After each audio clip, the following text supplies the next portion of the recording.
பாதுகாப்பும் இக்கட்டில் இயேசுவே அடைக்கலம் பக்கபலம் பாதுகாப்பும் இக்கட்டில் இயேசுவே அடைக்கலம் வெள்ளங்கள் புரண்டு மூடினாலும் உள்ளத்தின் உறுதி அசையாதே ஏழு மடங்கு நெருப்பு நடுவிலும் இயேசு நம்மோடிங்கு நடக்கின்றார் எக்காலத்தும் நம்பிடுவோம் திக்கற்ற மக்களின் மறைவிடம் பக்கபலம் பாதுகாப்பும்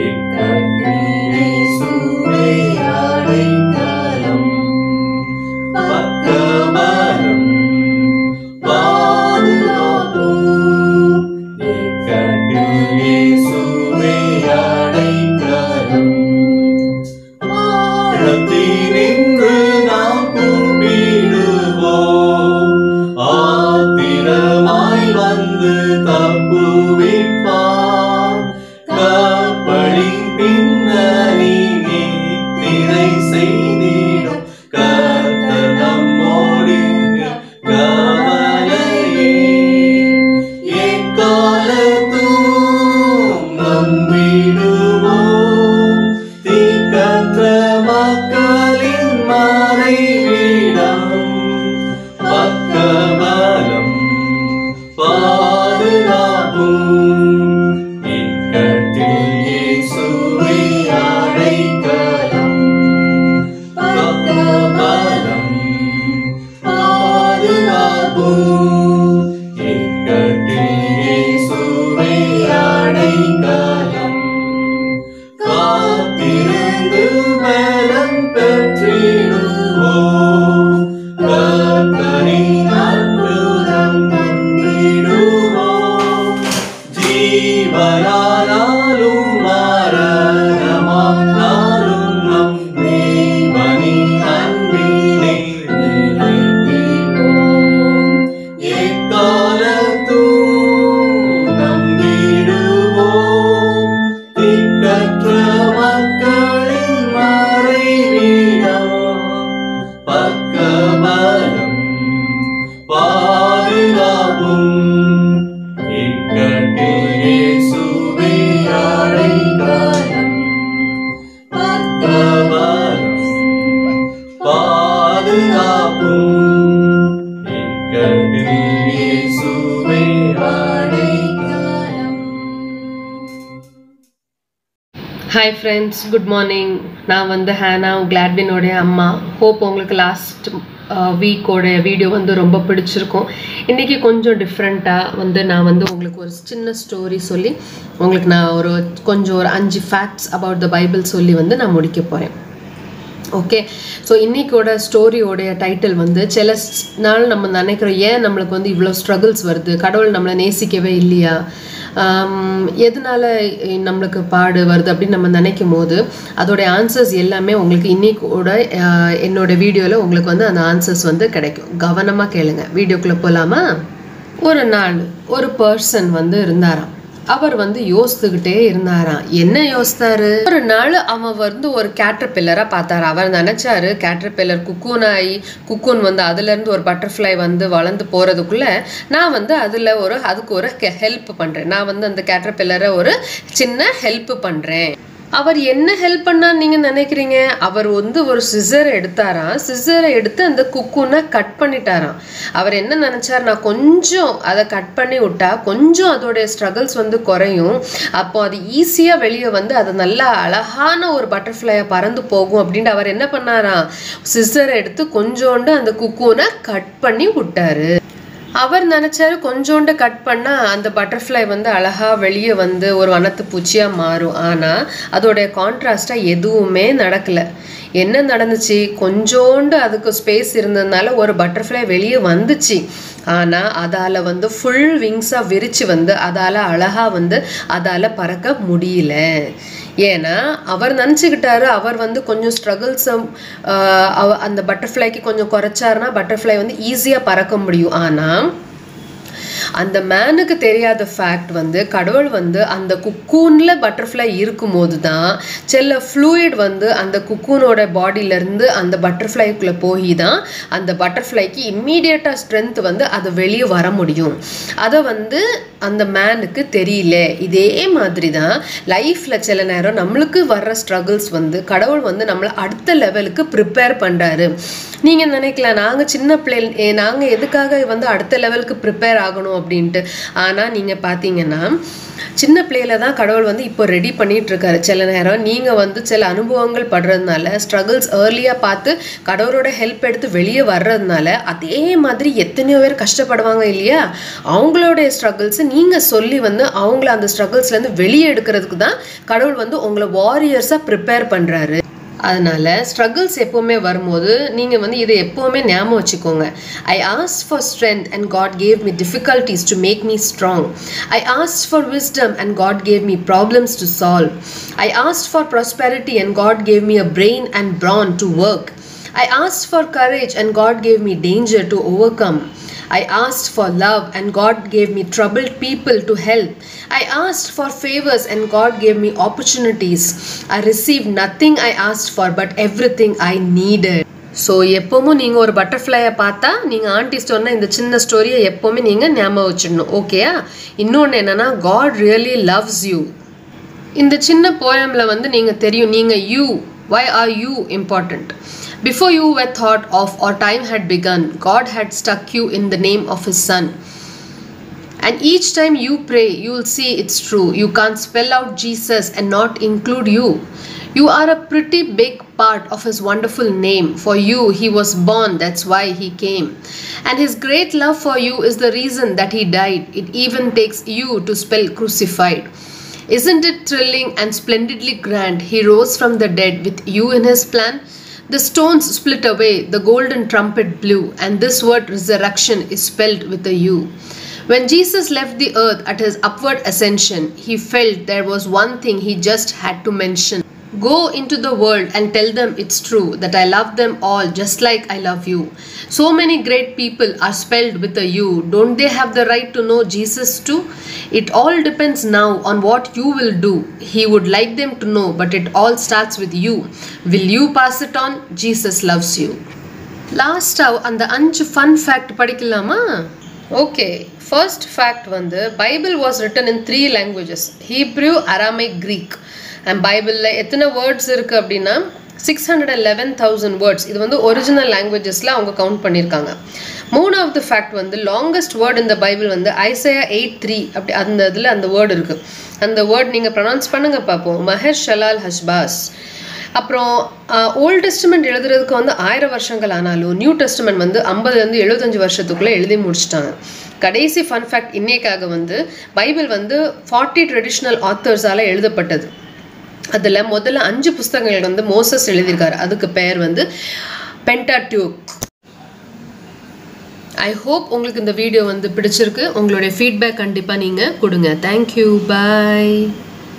சங்கீதம் 34 வசனங்கள் 8, 9, 10. கர்த்தர் நல்லவர் என்பதை ருசித்து பாருங்கள், அவர் மேல் நம்பிக்கையாக இருக்கிறவன் பாக்கியவான். கர்த்தருடைய பரிசுத்தவான்களே அவருக்கு பயந்தவர்கள், அவருக்கு பயந்தவர்களுக்கோ குறைவில்லை. சிங்கக்குட்டிகள் தாழ்ச்சி அடைந்து பட்டினியாய் இருக்கும், கர்த்தரை தேடுகிறவர்களுக்கோ ஒரு நன்மையும் குறைபடாது.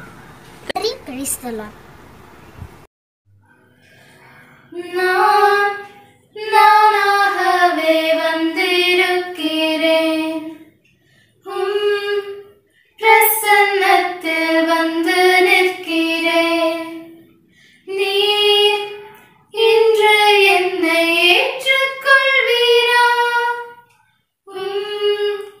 ராஜ்யத்தில் சேர்த்துக் கொள்வீரா.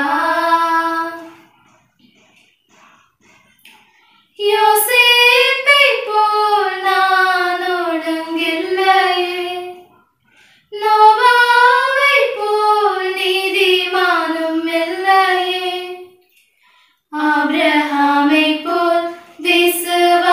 இல்லையே.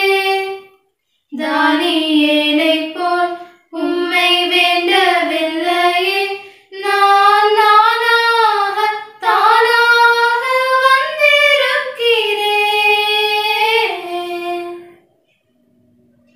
நான் நானாகவே வந்திருக்கிறேன். பிரசன்னத்தில் வந்து நிற்கிறேன்.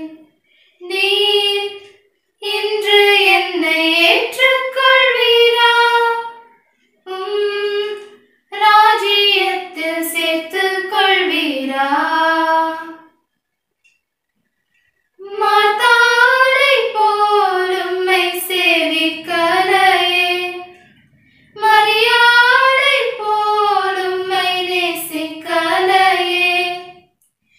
எஸ்தரை போல் எதையும் செய்யவில்லையே. எலிசபெத்தின் நற்குணங்கள் என்னில் இல்லையே.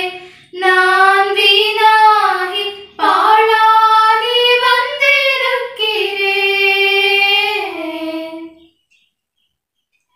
நான் நானாகவே வந்திருக்கிறேன்.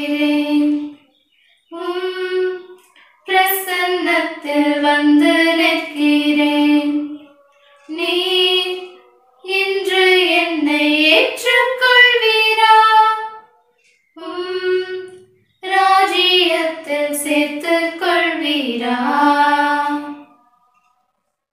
ஞானத்தையும் தீர்க்க தரிசனங்களையும் நமது ஆண்டவர் தொகுத்து அருளியது. நம்முடைய கர்த்தராகிய இயேசு கிறிஸ்து சொன்னதாவது, இஸ்ரவேலே கேள், நம்முடைய தேவனாகிய கர்த்தர் ஒருவரே கர்த்தர். உன் தேவனாகிய கர்த்தரிடத்தில் உன் முழு இதயத்தோடும் உன் முழு ஆத்மாவோடும் உன் முழு மனதோடும் உன் முழு பலத்தோடும் அன்பு கூர்வாயாக என்பதே பிரதான கற்பனை. இதற்கு ஒப்பாயிருக்க இரண்டாம் கற்பனை என்னவென்றால், உன்னிடத்தில் நீ அன்பு கூறுவது போல பிறரிடத்திலும் அன்பு கூர்வாயாக என்பதே. இவைகளில் பெரிய கற்பனை வேறொன்றும் இல்லை. இவ்விரண்டும் கற்பனைகளிலும் நியாய பிரமாணம் முழுமையும் தீர்க்க தரிசனங்களும் அடங்கி இருக்கிறது என்பதே.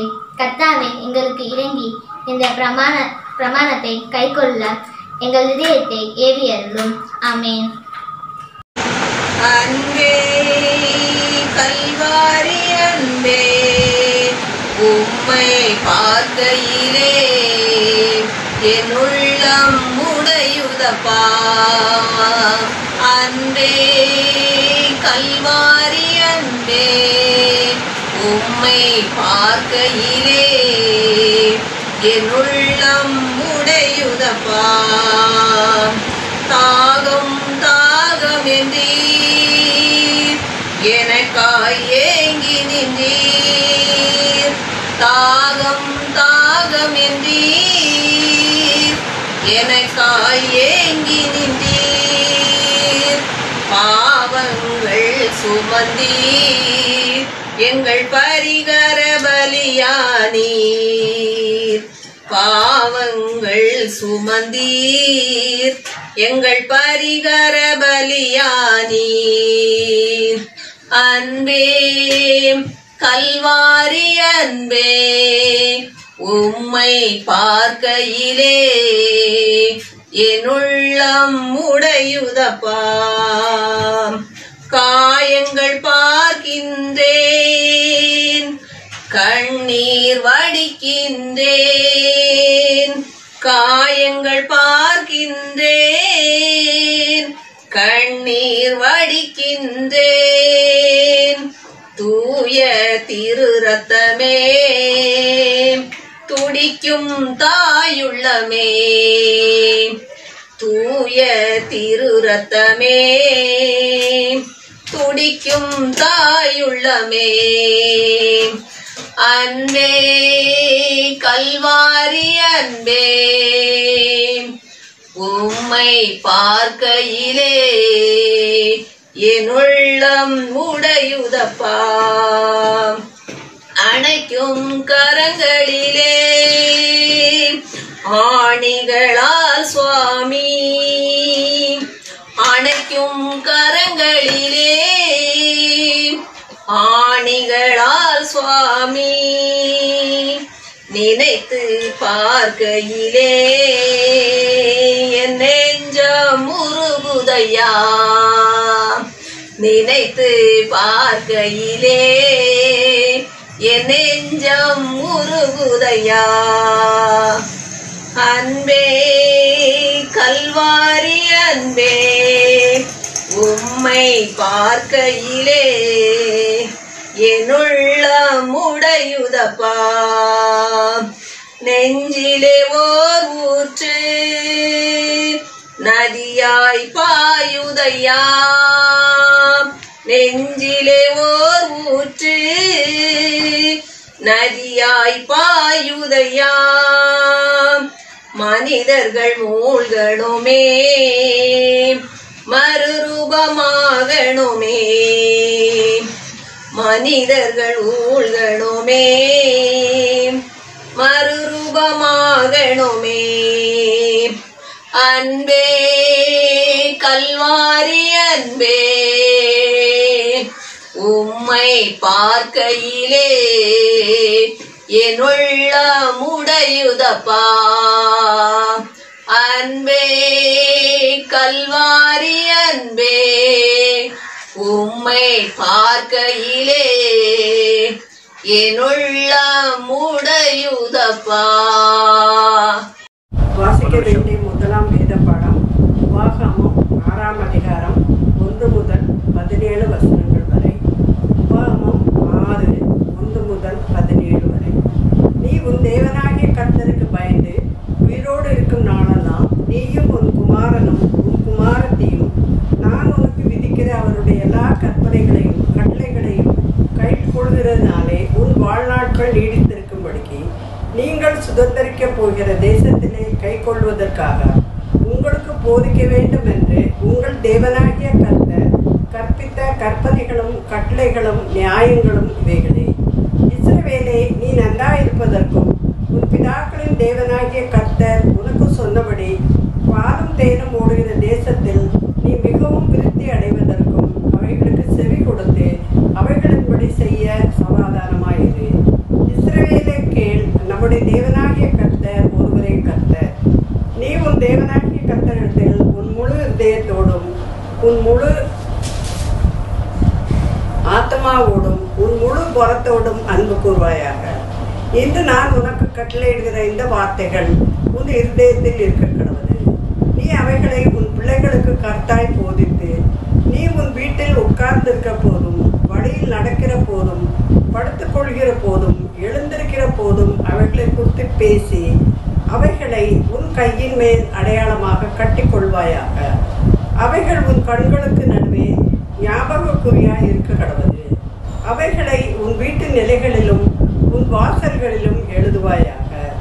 உன் தேவனாகிய கர்த்தர் உனக்கு கொடுப்பேன் என்று ஆபிரகாம், ஈசாக்கு, யாக்கோபு என்பவர்களாகிய உன் பிதாக்களுக்கு ஆணையிட்டு கொடுத்த தேசத்தில் உன்னை பிரவேசிக்க பண்ணும் போதும் நீ கட்டாத வசதியான பெரிய பட்டணங்களையும் நீ நிரப்பாத சகல நல்ல வஸ்துக்களாலும் நிரம்பிய வீடுகளையும் நீ வெட்டாமல் வெட்டப்பட்டிருக்கிற துறவுகளையும் நீ நடாத திராட்சை தோட்டங்களையும் ஒலிவ தோப்புகளையும் அவர் உனக்கு கொடுப்பதினால் நீ சாப்பிட்டு திருப்தியாகும் போதும் நீ அடிமைப்பட்டிருந்த வீடாகிய எகிப்து தேசத்திலிருந்து உன்னை புறப்பட பண்ணின கர்த்தரை மறவாதபடிக்கு எச்சரிக்கையாயிரு. உன் தேவனாகிய கர்த்தருக்கு பயந்து அவருக்கே ஆராதனை செய்து அவருடைய நாமத்தை கொண்டே ஆணையிடுவாயாக. உன் தேவனாகிய கர்த்தருடைய கோபம் உன்மேல் மூண்டு உன்னை பூமியில் வைக்காமல் அழித்து போடாதபடிக்கு உங்களை சுற்றிலும் இருக்கிற ஜனங்களின் தேவர்களாகிய அந்நிய தேவர்களை பின்பற்றாதிருப்பீர்களாக.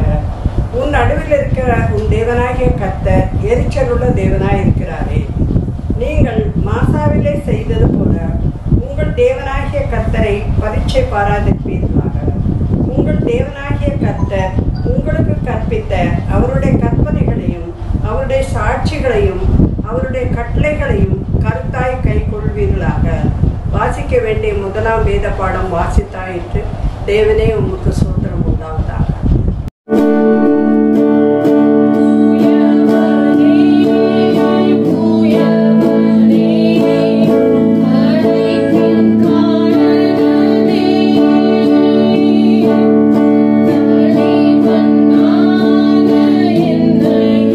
Amen.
வாசிக்கும்படியாக தெரிந்து கொள்ளப்பட்ட வேத பாடம் எபேசியர் 4:7-16. எபேசியர் 4:7-16.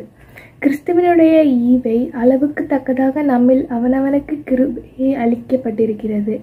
ஆதலால் அவர் உன்னதத்திற்கு ஏறி சிறைப்பட்டவர்களை சிறையாக்கி மனுஷர்களுக்கு வரங்களை அளித்தார் என்று சொல்லி இருக்கிறார். ஏறினார் என்பதினாலே அவர் அதற்கு முன்னே பூமியின் தாழ்விடங்களில் இறங்கினார் என்று விளங்குகிறதல்லவா? இறங்குகிறவரே எல்லாவற்றையும் நிரப்பத்தக்கதாக எல்லா வானங்களுக்கும் மேலான உன்னதத்திற்கு ஏறினவருமாயிருக்கிறார். மேலும் நாம் அனைவரும் தேவனுடைய குமாரனை பற்றி விசுவாசத்தினாலும் அறிவினாலும் ஒருமைப்பட்டவர்களாகி கிறிஸ்துவனுடைய நிறைவான வளர்ச்சியின் அளவுக்கு தக்க பூரண புருஷராகும் வரைக்கும் பரிசுத்தவான்கள் சீர் பொருந்தும் பொருட்டு சுவிசேஷ ஊழியத்தின் வேலைக்காகவும் கிறிஸ்துவின் சரீரமாகிய சபையானது பக்தி விருத்தி அடைவதற்காகவும் அவர் சிலரே அப்போஸ்தலராகவும் சிலரை தீர்க்க தரிசிகளாகவும் சிலரை சுவிசேஷகராகவும் சிலரை மெய்ப்பராகவும் போதகராகவும் ஏற்படுத்தினார். நாம் இனி குழந்தைகளாயிராமல் மனுஷருடைய சூது வஞ்சிக்கிறதற்கேதுவான தந்திரமுள்ள போதகமாகிய பலவித காற்றினாலே அலைகளைப் போல அடிக்கப்பட்டு அலைகிறவர்களாயிராமல் அன்புடைய சத்தியத்தை கை கொண்டு தலையாகிய கிறிஸ்துவிலுள்ள எல்லாவற்றிலும் நாம் வளர்கிறவர்களாய் இருக்கும்படியாக அப்படி செய்தார். அவராலே சரீரம் முழுதும் அதற்குதவியாயிருக்கிற சகல கணுக்களினாலும் இசைவாய் கூட்டி இணைக்கப்பட்டு ஒவ்வொரு அவயவமும் தன் அளவுக்கு தக்கதாக கிரியை செய்கிறபடியே அது அன்பினாலே தனக்கு பக்தி விருத்தி உண்டாயிருக்கிறதற்கேதுவான சரீர வளர்ச்சியை உண்டாக்குகிறது. வாசிக்கும்படியாக தெரிந்து கொள்ளப்பட்ட வேத பாடம் முடிந்தாயிற்று. கிறிஸ்துவுக்கே மகிமை உண்டாவதாக.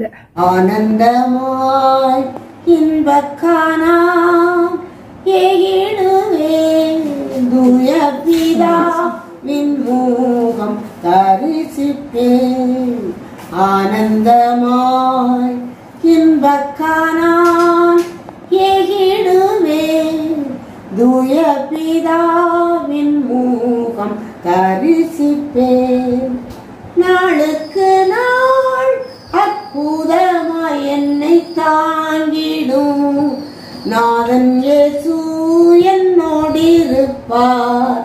நாளுக்கு நாள் அற்புதமாய் என்னை தாங்கிடும் நாதன் இயேசு என்னோடிருப்பார். ஆனந்தமாய் இன்பக்கானான் ஏகிடுவேன் தூய பிதாவின் முகம் தரிசிப்பேன். சேற்றினின் என்னை தூக்கி எடுத்து மாற்றி உள்ளம் புதிதாக்கினாரே. சேற்றினின் என்னை தூக்கி எடுத்து மாற்றி உள்ளம் புதிதாக்கினாரே. கல்லான என்னுள்ளம் உருக்கின கல்வாரியை கண்டு நன்றியுடன் பாடிடுவேன். கல்லான என்னுள்ளம் உருக்கின கல்வாரியை கண்டு நன்றியுடன் பாடிடுவேன். ஆனந்தமாய் இன்பக்கானாம் ஏகிடுவேன் தூய பிதாவின் முகம் தரிசிப்பேன். வாலிப நாளில் இயேசுவை கண்டேன் வாஞ்சையுடன் என்னை தேடி வந்தார். வாலிப நாளில் இயேசுவை கண்டேன் வாஞ்சையுடன் என்னை தேடி வந்தார். எதற்குமே உதவா என்னையும் கண்டெடுத்தார். இயேசுவின் அன்பை நான் என் சொல்லுவேன்.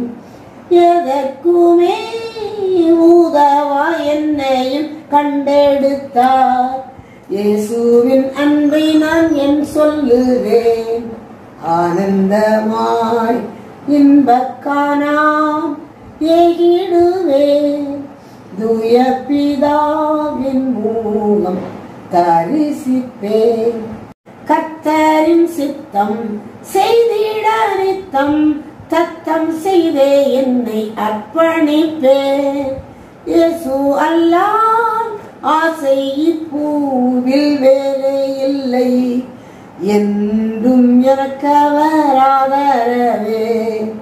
இயேசு அல்லால் ஆசை இப்பூவில் வேறே இல்லை, என்றும் எனக்கவர் ஆதரவே.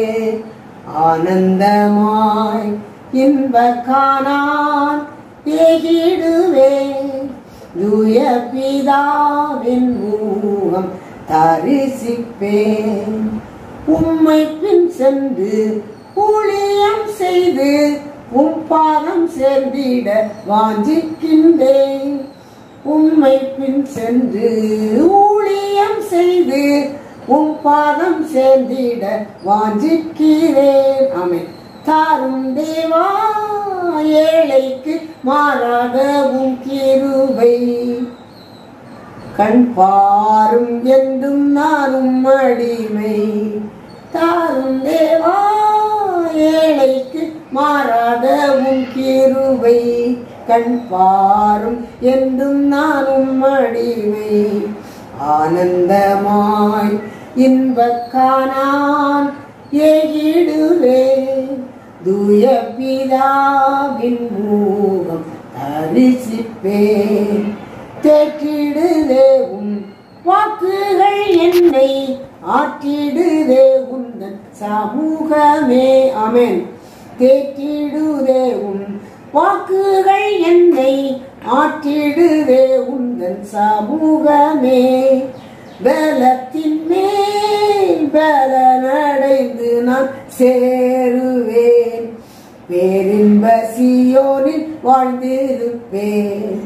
பலத்தின் மேல் பலனடைந்து நான் சேருவேன், பேரின்ப சீயோனில் வாழ்ந்திடுவேன். ஆனந்தமாய் இன்ப காணான் ஏகிடுவேன், தூய பிதாவின் முகம் தரிசிப்பேன். நாளுக்கு நாள் அற்புதமாய் என்னை தாங்கிடும் நாதன் இயேசு என்னோடு இருப்பார். சங்கீதம் 119 89 முதல் 104 வரை.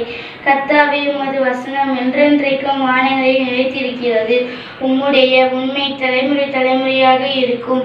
பூமியை உறுதிப்படுத்தினீர், அது நிலைத்திருக்கிறது. உம்முடைய பிரமாணங்களை நிறைவேற்றும்படி அவைகள் இந்நாள் வரைக்கும் நிற்கிறது. சமஸ்தமும் உம்மை சேவிக்கும். உமது வேதம் என் மனமகிழ்ச்சியாயிராதிருந்தால் என் துக்கத்திலே அழிந்து போயிருப்பேன். நான் ஒருபோதும் உம்முடைய கட்டளைகளை மறக்க மாட்டேன். அவைகளால் நீர் என்னை உயிர்ப்பித்தீர். நான் உம்முடையவன், என்னை ரட்சியும். உம்முடைய கட்டளைகளை ஆராய்கிறேன். துன்மார்க்கர் என்னை அழிக்க காத்திருக்கிறார்கள். நான் உமது சாட்சிகளை சிந்தித்து கொண்டிருக்கிறேன். சகல சம்பூர்ணத்திற்கும் எல்லையை கண்டேன். உம்முடைய கற்பனையோ மகா விஸ்தாரம். உமது வேதத்தில் நான் எவ்வளவு பிரியமாயிருக்கிறேன். நாள் முழுவதும் அது என் தியானம். நீர் உம்முடைய கற்பனைகளை கொண்டு என்னை என் சத்துருக்களுக்குள்ளும் அதிக ஞானம் உள்ளவனுமாயிருக்கிறீர். அவைகள் என்றென்றைக்கும் என்னுடனே இருக்கிறது. உம்முடைய சாட்சிகள் என் தியானமாயிருக்கிறபடியால் எனக்கு போதித்தவர்கள் எல்லாரிலும் அறிவுள்ளவனுமாயிருக்கிறான். உம்முடைய கட்டளைகளை நான் கை கொண்டிருக்கிறபடியால் முதியோர்களை பார்க்கிலும் ஞானம் உள்ளவனுமாயிருக்கிறேன். உம்முடைய வசனத்தை நான் காத்து நடக்கும்படிக்கு சகல பொல்லாத வழிகளுக்கும் என் கால்களை விலக்குகிறேன். நீர் எனக்கு போதித்திருக்கிறபடியால் நான் உம்முடைய ஞானங்களை விட்டு விலகேன். உம்முடைய வார்த்தைகள் என் நாவுக்கு எவ்வளவு இனிமையானவைகள், என் வாய்க்கு அவைகள் தேனிலும் மதுரமாயிருக்கும். உமது கட்டளைகள் உணர்வடைந்தேன். எல்லா பொய் வழிகளையும் வெறுக்கிறேன். ஆமென். வாசிக்கும்படியாக தெரிந்து கொள்ளப்பட்ட வேத பகுதி மத்தேயு எழுதின சுவிசேஷம் 7ஆம் அதிகாரம் வசனங்கள் 24 முதல் 29 முடிய. மத்தேயு 7:24 முதல். ஆகையால் நான் சொல்லிய இந்த வார்த்தைகளை கேட்டு இவைகளின்படி செய்கிறவன் எவனோ அவனை கன்மலையின் மேல் தன் வீட்டை கட்டின புத்தியுள்ள மனுஷனுக்கு ஒப்பிடுவேன். பெருமழை சொரிந்து பெருவெள்ளம் வந்து காற்று அடித்து அந்த வீட்டின் மேல் மோதியும் அது விழவில்லை. ஏனென்றால் அது கன்மலையின் மேல் அஸ்திபாரம் போடப்பட்டிருந்தது. நான் சொல்லிய இந்த வார்த்தைகளை கேட்டு இவைகளின்படி செய்யாதிருக்கிறவன் எவனோ அவன் தன் வீட்டை மணலில் மேல் கட்டின புத்தியுள்ளாத மனுஷனுக்கு ஒப்பிடப்படுவான். பெருமழை சொரிந்து பெருவெள்ளம் வந்து காற்று அடித்து அந்த வீட்டின் மேல் மோதின போது அது விழுந்து முழுவதும் அழிந்தது என்றார். இயேசு இந்த வார்த்தைகளை சொல்லி முடித்தபோது அவர் வேதபாரகரைப் போல் போதியாமல் அதிகாரமுடையவராய் அவர்களுக்கு போதித்தபடியால் ஜனங்கள் அவருடைய போதகத்தை குறித்து ஆச்சரியப்பட்டார்கள் என்பதே வாசிக்க வேண்டிய வேத பகுதியை வாசித்தாயிற்று. தேவனே உமக்கு ஸ்தோத்திரம் உண்டாதாக. ஆமென். இயேசு கிறிஸ்துவின் இனிய நாமத்திலே CSI KK நகர் திருச்சபை மக்களுக்கு வாழ்த்துகிறேன். இந்த வாய்ப்பை கொடுத்த KK நகர் CSI திருச்சபை போதகர் ரெவரண்ட் காலேப் அவர்களுக்கு நான் நன்றி தெரிவித்துக் கொள்கிறேன். கமிட்டி மெம்பர்ஸ், சபை மக்கள் அவர்களுக்கு நான் நன்றியை தெரிவித்துக் கொள்கிறேன். தேவனுடைய வார்த்தைக்கு போவதற்கு முன்பாக ஒரு விசை கண்களை மூடி நாம் ஜெபிப்போம். நேசிக்கிற எங்கள் பரமபிதாவே, ஆண்டவரே, இந்த காலை வேளைக்காக ஸ்தோத்திரிக்கிறோம். இம்மட்டுமா எங்களோடு இடைப்பட்ட தேவன் இன்றைக்கும் ஆண்டவரே இந்த வேத வசனத்தின் மூலமா எங்களோடு கூட பேச வேண்டும் என்று சொல்லி நாங்கள் ஜெபிக்கிறோம். உங்களுடைய சத்தத்தை மாத்திரம் கேட்டவர்களாய் புரிந்து கொண்டவர்களாய் ஆண்டவரே எங்கள் வாழ்க்கையில் அதை நடைமுறைப்படுத்துகிறவர்களாக இருக்க எங்களுக்கு உதவி செய்யும். மீதியான வேலை என்ற கரங்களை கொடுக்கிறோம். இயேசுவின் மூலமாய் வேண்டுகிறோம் பரமபிதாவே, ஆமென். அநேக வருஷங்களுக்கு முன்பாக நாங்கள் ஒரு வீட்டுக்கு குடியேற கடந்து போனோம், வாடகை வீட்டுக்கு. அந்த வீட்டுல பாத்தீங்கன்னா ஒரு ரூம் மேல ஒரு கிராக் இருந்தது. அங்கே ஒரு கொத்தனாரை கூப்பிட்டு அந்த கிராக் இருக்கிறது, அதை சரி செய்யுங்கள் என்று சொல்லி அங்க சொல்லும் பொழுது அவர் அந்த கிராக்கை பார்த்து விட்டு மேல சிமெண்ட் போட்டு பூசினார். ஒரு மாதம் கழித்து திரும்பியும் அந்த கிராக் வந்தது. திரும்பியும் அவரை கூப்பிட்டோம், திரும்பியும் அவர் மேலே பூசினார். இன்னும் ஒரு மாதம் கழித்து நிறைய கிராக்ஸ் விழுக ஆரம்பித்தது, விரிவுகள். அப்பொழுது ஒரு இன்ஜினியரை கூப்பிட்டோம். என்னையா தொடர்ந்து இப்படி இருக்கிறது என்ன என்று சொல்லி மேலே பார்த்து கொண்டே இருந்தார். நிறைய விரிசல்கள், கிராக்ஸ் பார்த்து கொண்டு சொன்னார், இது ஒன்றும் செய்ய முடியாதுங்க, பிரச்சனை இந்த செவுரில் அல்ல, பிரச்சனை அந்த செவுத்துக்கு கீழ் இருக்கிற அங்கே அந்த பவுண்டேஷன் அஸ்திபாரத்தில் இருக்கிறது என்று சொன்னார்.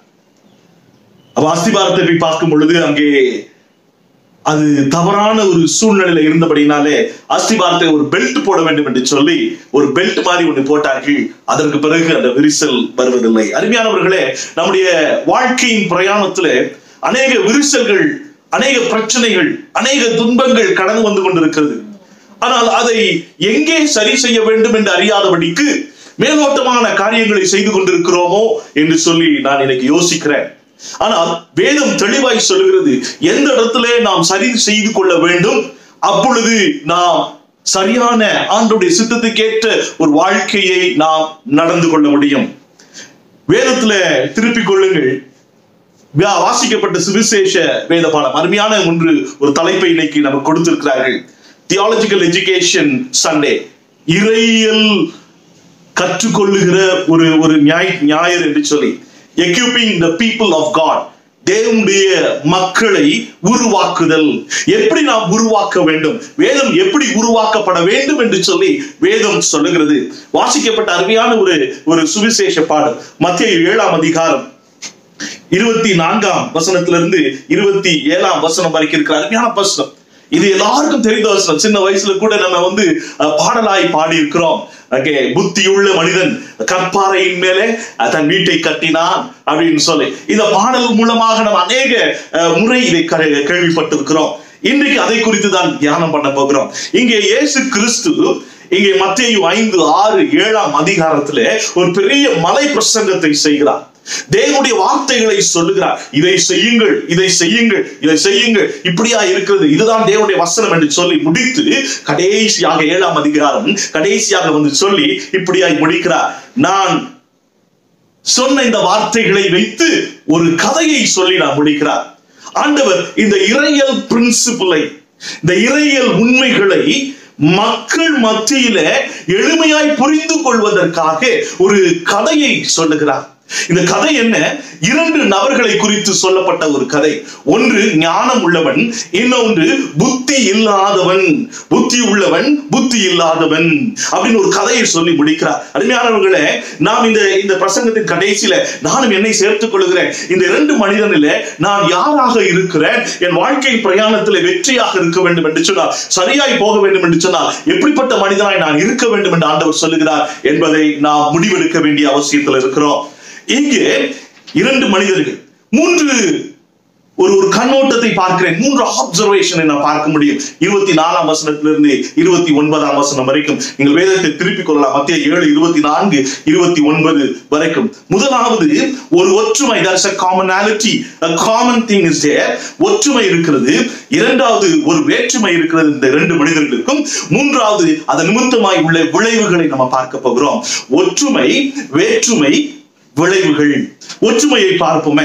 இந்த 2 மனிதர்களுக்கு இருக்கிற ஒற்றுமையை பார்க்கிறோம். 24ஆம் அதிகாரம் பின்பகுதியிலே அங்கே இந்த 2 மனிதர்களுக்குரிய ஒற்றுமையை பார்க்கிறோம். 24 பின்பகுதி, 26 பின்பகுதி. 2 பேருமே என்ன செய்கிறார்கள் என்று சொன்னால், தன் வீட்டை கட்டினார்கள் அப்படின்னு சொல்லி பார்க்கப்படுகிறது. 2 பேருமே வீட்டை கட்ட வேண்டும் என்று சொல்லி அவர்கள் முயற்சி எடுக்கிறார்கள். புத்தி உள்ள மனிதனும் புத்தி இல்லாத மனிதனும் வீட்டை கட்டுகிறார்கள். வீட்டை கட்டுதல் அப்படின்னு சொன்னா வேதத்தின் அடிப்படையில எதை குறிக்கிறது என்ன தெரியுங்களா? இங்கே வாழ்க்கை முறையை சொல்லுகிறது. வாழ்க்கையில வாழுகிற அந்த முறையை, the procedure of life, அப்படி அதை தான் சொல்லுகிறது. பழைய ஏற்பாட்டுல பார்க்கிறோம் அல்லவா, இஸ்ரவேலின் வீடு, தாவீதின் வீடு, யாக்கோபின் வீடு அப்படி என்று சொன்னால் என்ன? தனிப்பட்ட மனிதனுடைய வாழ்க்கை, அவருடைய குடும்பத்தின் வாழ்க்கை, சமுதாயத்தின் வாழ்க்கை, அந்த வாழ்க்கை முறையை இருவரும் அவர்கள் வாழ்க்கை முறையை அந்த பிரயாணிக்கும்படியாக கட்டும்படியாக அவர்கள் ஆரம்பிக்கிறார்கள். அதுதான் 2 பேருக்கும் இருக்கிற முதல் ஒற்றுமை. இரண்டாவது ஒற்றுமை என்னவென்று சொன்னால், அதே 24ஆம் அதிகாரம் முன்பகுதியிலே பார்க்கிறோம், 26ஆம் அதிகாரம் முன்பகுதியிலும் பார்க்கிறோம். முதல் மனிதன் ஞானம் உள்ளவன் தான் சொன்ன வார்த்தைகளை கேட்டான். இயேசு கிறிஸ்து சொன்ன வார்த்தைகளை 2 மனிதர்களும் கேட்டார்கள். இந்த 2 மனிதர்களும் அருமையான ஒரு சபைக்கு போயிருக்கிறார்கள். சபையில மலை பிரசங்கத்தை கேட்டுக் கொண்டிருக்கிறார்கள். 2 பேருமே கேட்கிறார்கள். 2 பேருமே யாரிடம் கேட்கிறார்கள்? உலகத்திலே சிறந்த பிரசங்கியாராகிய இயேசு கிறிஸ்துவிடத்திலிருந்து இந்த பிரசங்கத்தை கேட்கிறார்கள். They have heard the message from Jesus Christ himself. 2 பேருமே அதே செய்திகளை கேட்கிறார்கள். எது செய்ய வேண்டும், எது வார்த்தை, எது தேவனுடைய வார்த்தை. தேவனுடைய வார்த்தை, தேவனுடைய வார்த்தையாகிய இயேசு கிறிஸ்துவின் மூலமாக இந்த 2 நபர்களும் கேட்கிறார்கள். வேதத்தை அறிந்து கொள்ளுகிற அல்லது தேவனுடைய வார்த்தைகளை அறிந்து கொள்ளுவதிலே புரிந்து கொள்வதிலே இந்த 2 பேருக்கும் பிரச்சனை இல்லை. 2 பேருமே தான் சொன்ன வார்த்தைகளை கேட்டு, புத்தி உள்ளவனும் கேட்கிறான், புத்தி இல்லாதவனும் கேட்கிறான். புத்தி உள்ளவன் வீட்டை கட்ட வேண்டும் என்று விரும்புகிறான், புத்தி இல்லாதவனும் வீட்டை கட்ட வேண்டும் என்று விரும்புகிறான். இதுதான் ஒற்றுமை. மூன்றாவது ஒற்றுமை என்ன தெரியுங்க? உங்களுக்கு 25ஆம் வசனத்துடைய முன்பகுதி, 27ஆம் வசனத்துடைய முன்பகுதியில் பார்க்கிறோம். அங்கே ஒரு பெரிய a storm is coming. They are facing a storm. பெரும் மழை சொரிந்து பெரும் வெள்ளம் வந்து காற்று அடித்தது. 2 பேருக்குமே தங்களை வீட்டை கட்டுகிறார்கள், தேவனுடைய வசனத்தை கேட்கிறவர்களாக இருக்கிறார்கள். இங்கே ஒரு ஸ்ட்ராங் வருகிறது, ஒரு காற்று, கடல் காற்று, மழை வருகிறது, ஒரு துன்பம் வருகிறது, ஒரு பிரச்சனை வருகிறது. 2 பேருக்குமே இல்ல காமனாலிட்டி.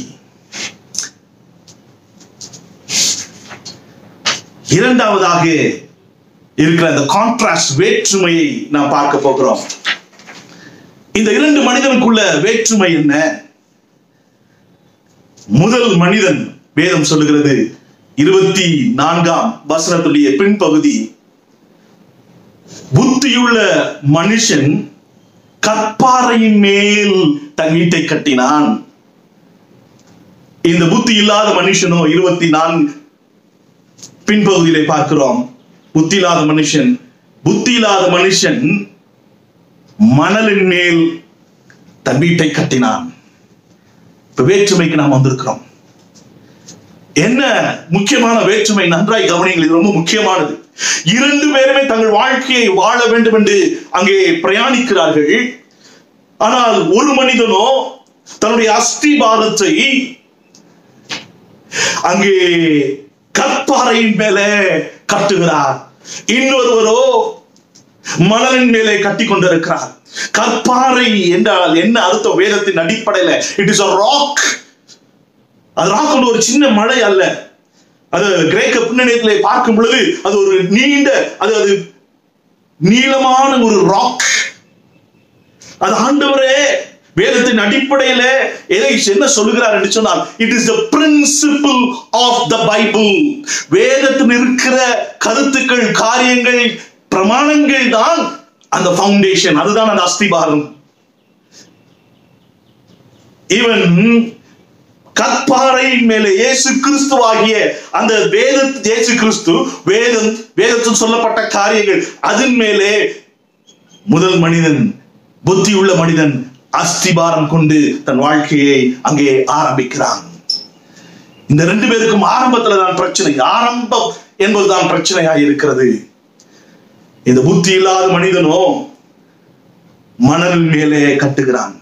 கற்பாறையின் மேலே கட்டுவது கடினமான ஒன்றாக இருக்கும். யோசித்து பாருங்கள். அதிகமான வேலைப்பாடு இருக்கிறது, நாட்கள் ஆகும். ஆனால் மணலின் மேல் கட்டுவது சுலபமான ஒன்று. கொஞ்சம் வேகமாக சிறிது நேரத்திலே அங்கே கட்டடத்தை ஆரம்பித்து விடலாம். அஸ்திபாரம் ரொம்ப முக்கியமானது. அருமையானவர்களே, நம்முடைய வாழ்க்கையின் பிரயாணத்திலே ஆண்டவர் இன்னைக்கு ஞாபகப்படுத்துகிறார்.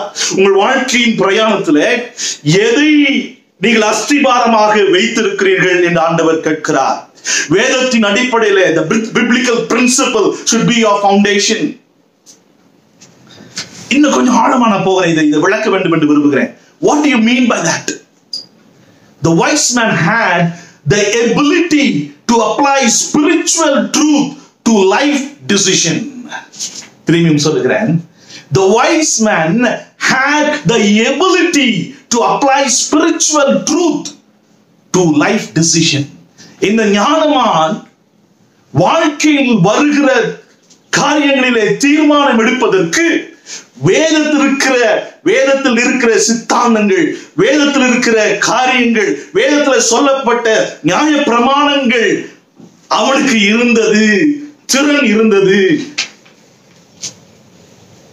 ஆனால் மூடனுக்கோ, இந்த 2வது மனிதனுக்கோ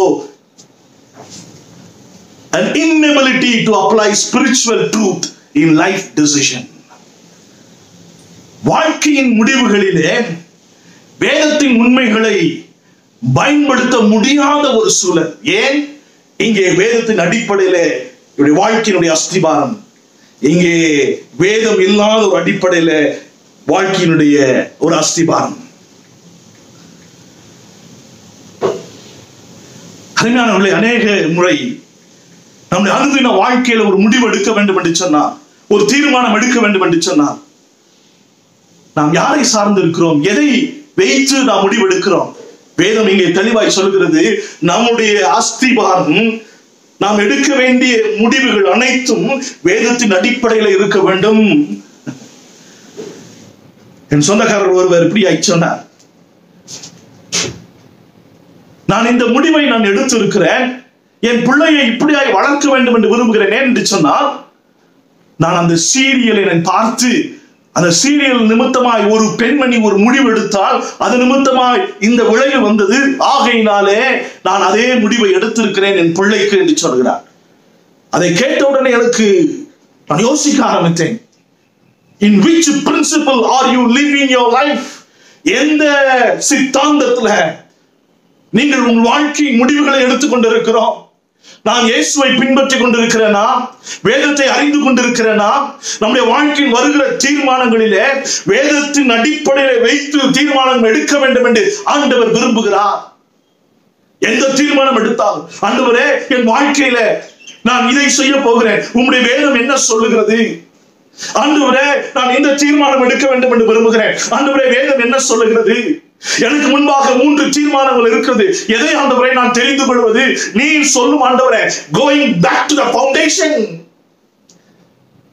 அஸ்திபாரத்திற்கு வேதத்திற்கு கடந்து போக வேண்டும் என்று உங்கள் வாழ்க்கையை நீங்கள் கற்றும் பொழுது, வாழ்க்கை முறையை வாழும் பொழுது, வாழ்க்கையின் பிரயாணங்களுக்குள்ளே கடந்து போகும் பொழுது, you come back to the Bible to make a decision. ஆராய்ந்து பார்க்க ஆண்டவர் அழைக்கிறார்.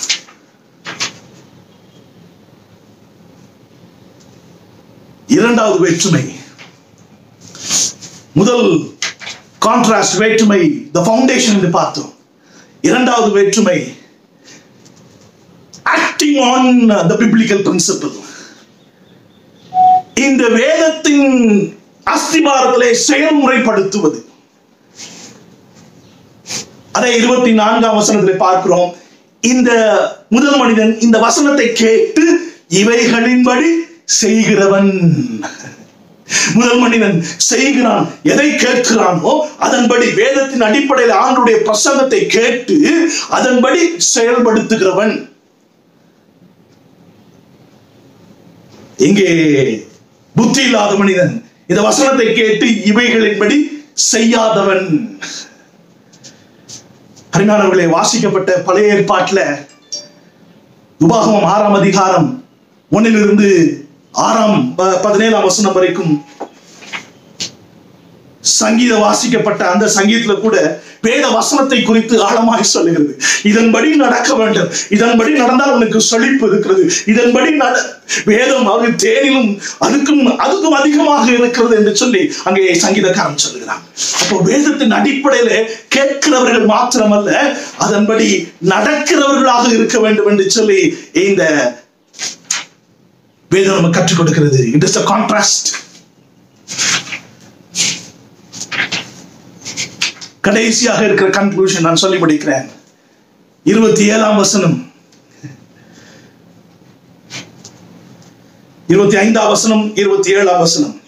When the storm came, பெரும் மழை வந்து சொரிந்து, பெரும் வெள்ளம் வந்து காற்று அடித்து அந்த வீட்டின் மேல் மோதியும் அது விழவில்லை.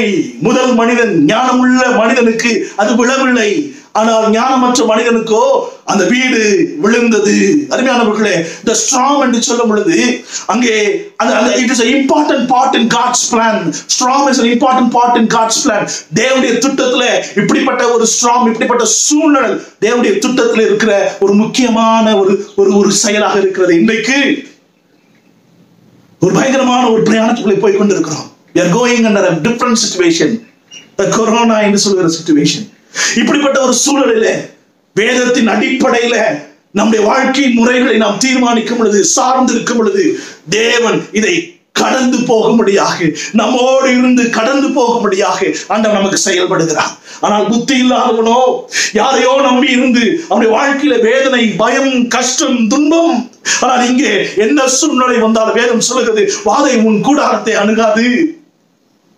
என்ன நடந்தாலும் அருமையானவர்களே, எல்லாம் ஆண்டவர் நன்மைக்கு ஏதுவாய் நடக்கிறார், ஆண்டவர் நம்மோடு பிரயாணிக்கிறார் என்று வேதம் சொல்லுகிறது. அதை நம்பினவர்களாய் அதை செயல்முறைப்படுத்துகிறவர்களாக இருக்க வேண்டும். அருமையானவர்களே, செயல்முறைப்படுத்துவது ரொம்ப அவசியமாக இருக்கிறது. என்றைக்குமே ஆண்டவருடைய வேதம் செயல்முறைப்படுத்தினால்தான் ஆண்டவர் கிரியை செய்கிறார் இருக்கிறார் என்று வேதம் சொல்லுகிறது. என்றைக்கும் வேதம் சொல்லுகிறது, வேதத்தினுடைய காரியங்களை கேட்டு அதை நாம் செயல்முறைப்படுத்தும் பொழுதுதான் ஆண்டவர் கிரியை செய்கிறார். மோசே சொல்லுகிறார், ஆண்டவரே நான் என்ன செய்ய வேண்டும்? ஆண்டவர் சொல்லுகிறார், முதலாவது உன் கோலை எடுத்து அந்த தண்ணீர் மேலே வை. அப்பொழுது அந்த தண்ணீர் 2ஆக பிளந்தது. இவர்கள் ஒரு காரியங்களை செய்ய வேண்டும். யோசுவாவுக்கு சொன்னார், உன்னுடைய அந்த ஆசாரியர்கள் யோர்தானுடைய நதியின் மேலே கால்களை வைக்க வேண்டும். அப்பொழுது அந்த தண்ணீர் பிளந்தது. புதிய ஏற்பாட்டிலே மரியாள், உன் சகோதரனுடைய கல்லனுடைய கல்லை புரட்டி போடு. அப்பொழுது ஒரு அற்புதம் நடந்தது. 5 அப்பம் 2 மீன்ல அங்கே வரிசையாய் உட்கார வையுங்கள். அந்த 5 அப்பமும் 2 மீன் எனக்கு கொடுங்கள். ஒரு கிரியை நடந்தது, கீழ்ப்படிதல் நடந்தது, தேவனுடைய சத்தத்துக்கு கீழ்ப்படிதல் நடந்தது. அப்பொழுது ஆண்டவர் செயல்படுகிறவராக இருக்கிறார். அருமையானவர்களே, வேதத்துல நாம் சரியான வாழ்க்கை வாழ்வதற்கு ஆண்டவர் இன்றைக்கு நமக்கு கற்றுக் கொடுக்கிறது என்னவென்றால், வேதத்தை கேட்கிறவர்கள் மாத்திரம் அல்ல, அதை செயல்படுகிறவர்களாக இருக்க வேண்டும் என்று. நம்முடைய அஸ்திவாரம் வேதத்தின் அடிப்படையில இருந்து அதை செயல்முறைப்படுத்துகிறவர்களாக இருக்க வேண்டும். அருமையானவர்களே, 3 வாலிபர்கள் அவர்களுக்குள்ளாக டிஸ்கஸ் பண்ணி கொண்டார்கள். வேதத்தில் இருக்கிற இங்கிலீஷ்ல பாத்தீங்கன்னா அநேக மொழிபெயர்ப்பு இருக்கிறது. எது சிறந்த மொழிபெயர்ப்பு அப்படின்னு சொல்லி அவருடைய டிஸ்கஷன். ஒரு வாலிபன் சொன்னான் NIV, அதான் பெஸ்ட் டிரான்ஸ்லேஷன். இன்னொன்னு சொன்னான் இல்ல KJV, கிங் ஜேம்ஸ் வெர்ஷன், அதான் நல்லா இருக்குன்னு சொன்னான். இன்னொன்னு சொன்னான் குட் நியூஸ் அப்படின்னு சொன்னான். 4வது வாலிபன் சொன்னான் இல்லை இன்னொரு டிரான்ஸ்லேஷன் இருக்குது, அது எங்க அம்மா செய்த டிரான்ஸ்லேஷன் அப்படின்னு சொல்லி. எங்க அம்மா வெற்றி உள்ள ஒரு வாழ்க்கை வாழ்ந்தார்கள், அருமையான ஒரு வாழ்க்கை வாழ்ந்தார்கள், எல்லாம் சரியாக இருந்தது, அவர்கள் செய்த டிரான்ஸ்லேஷன் தான் சரியான டிரான்ஸ்லேஷன் என்று சொன்னார். இந்த 3 வாலிபன் கேட்டார்கள், எந்த டிரான்ஸ்லேஷன், அதுக்கு பேர் என்ன சொல்லுங்களேன் என்று.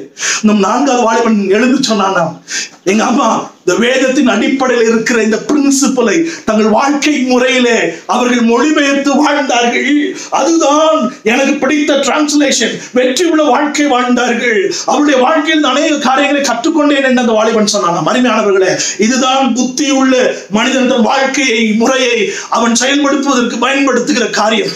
வேதத்தினுடைய பிரின்சிபல் அஸ்திபாரமாகவும் அதை புரிந்து கொண்டவர்களாய் அதை நடைமுறைப்படுத்துவர்களாக இருக்க வேண்டும். அருமையானவர்களே, இன்னைக்கு நம்மையும் நம்முடைய வாழ்க்கையும் நம்முடைய குடும்பத்தையும் இந்த காலகட்டத்தில் ஒப்பு கொடுப்போம்.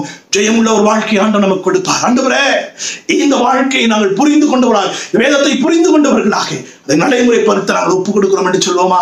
ஒப்பு கொடுப்போம். நேசிக்கிற பரம்பிதாவே, ஆண்டவரே, இந்த காலவெளிக்காய் ஸ்தோத்திரிக்கிறோம். ஆண்டவரே, நாங்கள் கேட்கிறவர்கள் மாத்திரம் அல்ல ஆண்டவரே, அதை நாங்கள் புரிந்து எங்கள் வாழ்க்கையிலே நடைமுறைப்படுத்துகிறவர்களாக இருக்க, அது நிமித்தமாய் நாங்கள் ஜெயமுள்ள ஒரு வாழ்க்கை வாழ முடியும், உடைய சித்தத்துக்கு ஏற்ற வாழ்க்கை வாழ முடியுமே ஆண்டவரே. அப்படியாய் செய்து நாமத்தை மகிமைப்படுத்த வேண்டும் என்று சொல்லி இயேசு கிறிஸ்துவின் மூலமாய் வேண்டிக் கொள்கிறோம் ஜீவனுள்ள பரமபிதாவே, ஆமென். ஆண்டவருடைய ஆசீர்வாதத்தை பெற்றுக்கொள்வோம். நம்முடைய ஆண்டவராகிய இயேசு கிறிஸ்துவின் கிருபையும் பிதாவாகிய கடவுளின் அன்பும் தூய ஆவியின் ஐக்கியமும் அந்யோன்யமும் ஆசீர்வாதம்